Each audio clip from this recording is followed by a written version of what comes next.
उत्तराखंड में बारिश से तबाही में चौंकाने वाला तथ्य है। आप भी सुनेंगे तो सोच में पड़ जाएंगे।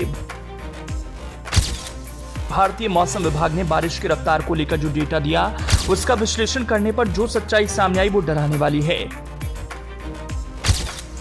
1000 करोड़ का नुकसान, 84 लोगों की मौत, ये सब तब हुआ जब रिकॉर्ड ने कहा बस यही, इसी में ये हाल।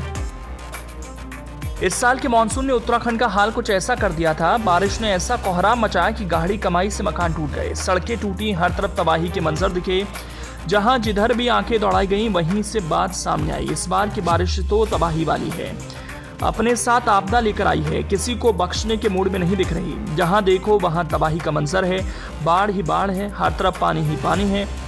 उत्तराखंड में पहाड़ हो या मैदान, सब जगह बारिश के कारण नदियां उफनाई, धरती की कसावट ढीली हुई, जमीन हिली तो अपने साथ लाखों करोड़ों की संपत्ति को मलबे में तब्दील कर दिया।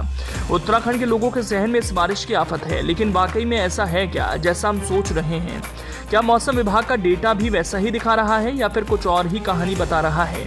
मौसम विभाग का बारिश को लेकर डेटा तफसील से गौर करेंगे तो यकीन मानिए डर जाएंगे, सोच में पड़ जाएंगे, खुद से सवाल करने लगेंगे, आखिर ऐसा हो रहा है तो क्यों हो रहा है? उत्तराखंड में हो रही मूसलाधार बारिश को बेशक असामान्य तौर पर देखा जा रहा हो, लेकिन भारतीय मौसम विज्ञान विभाग के मुताबिक अभी हो रही बारिश के तेवर सामान्य हैं। यानी सामान्य बारिश में उत्तराखंड का ये हाल, तो सामान्य से ज्यादा बारिश होने पर राज्य की क्या स्थिति हो सकती है? भारतीय मौसम विज्ञान विभाग यानी IMD ने 1 जून से 23 अगस्त के मध्य जितनी बारिश रिकॉर्ड की गई वो अभी तक तो सामान्य ही है। चिंता की बात है कि सामान्य बारिश में भी उत्तराखंड को 1000 करोड़ की परिसंपत्तियों को नुकसान हो चुका है। अलग अलग प्राकृतिक आपदाओं से अब तक 84 लोग मारे जा चुके हैं, नदियां उफान पर हैं, 253 मोटर मार्ग बाधित हैं और 91 पुलों को भारी क्षति पहुंची है। मौसम विभाग ने उत्तराखंड को लेकर जो डेटा दिया उसके मुताबिक मानसून सीजन के दौरान अभी तक सामान्य तौर पर होने वाली 904.20 मिलीमीटर बारिश के सापेक्ष 1019 मिलीमीटर बारिश रिकॉर्ड की गई। इस हिसाब से 1 जून से 23 अगस्त तक 13% अधिक बारिश हुई, जो कि सामान्य से 19% अधिक बारिश को सामान्य की श्रेणी में लिया जाता है, इसलिए इसे सामान्य बारिश ही माना जाएगा। जिलेवार देखें तो इस मानसून सीजन में बारिश ने सबसे ज्यादा कहर देहरादून, हरिद्वार, बागेश्वर और चमोली जिलों में बरपाया। बागेश्वर में तो इस बार सामान्य से 178% अधिक यानी अत्यधिक बारिश हो चुकी है। हरिद्वार में सामान्य से 83% अधिक बारिश हो चुकी है। जिले में जलभराव और बाढ़ के कारण सबसे गंभीर स्थिति है। चमोली में 67% तो देहरादून में 58% बारिश सामान्य से अधिक हो चुकी है। इन जिलों में तेज बारिश हुई, इसलिए कहर भी बरपा।